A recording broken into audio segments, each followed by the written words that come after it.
اہل سنت الجماعت کے پرچم تلے ہمیں رکھا۔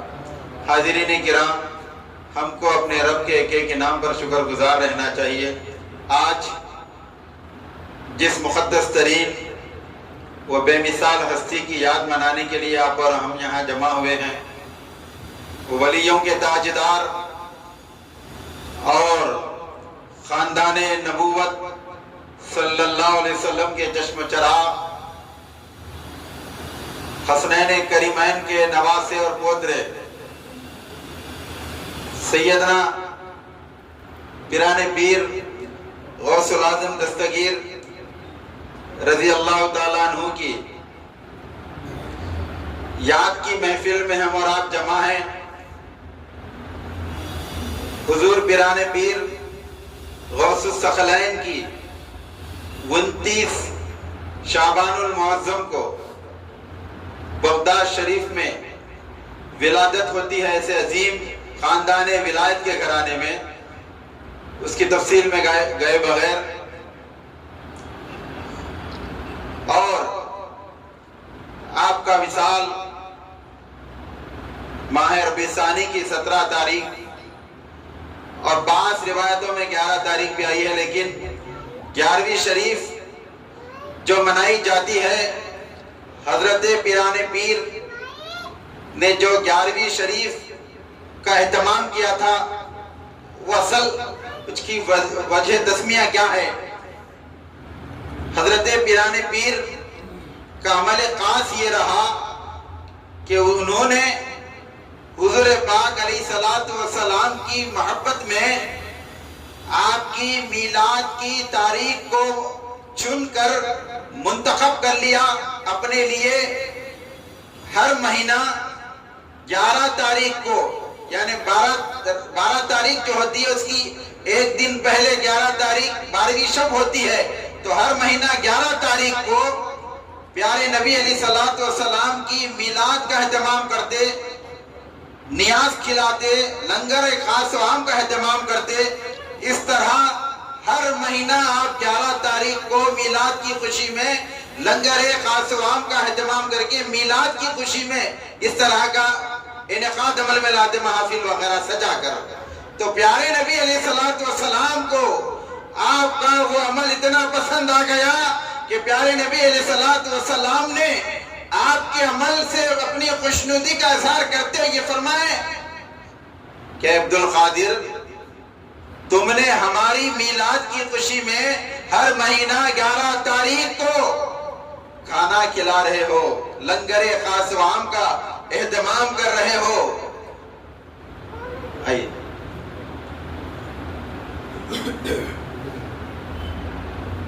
پاشا ادھر آئیے۔ صبح قیامت تک ساری دنیا تمہیں 11ویں والے پیر کے نام سے یاد کرے گی۔ یہ میلاد کی یاد منانے کی وجہ سے، میلاد کا اہتمام کرنے کی وجہ سے حضرت پیران پیر کو 11ویں والے پیر کے نام سے یاد کیا جاتا ہے۔ ادھر اوپر آ جائے صاحب۔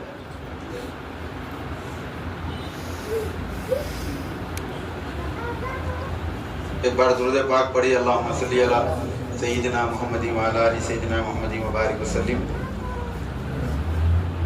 حضرت غوث الثقلین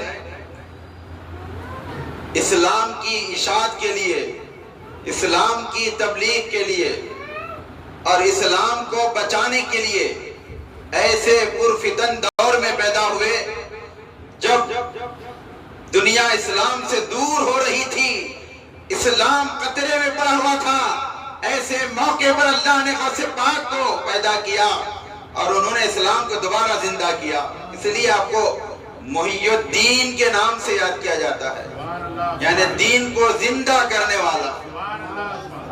بہت ساری پیران پیر کی کرامتیں ہیں۔ آپ جب واعظ و بیان کرتے تو آپ کے واعظ کی محفل میں کم سے کم 70,000 کا مجمع ہوتا، اور پھر خاصیت یہ تھی کہ آج کے اس ترقی یافتہ دور میں ہر جگہ، ہر محافل، ہر مجالس میں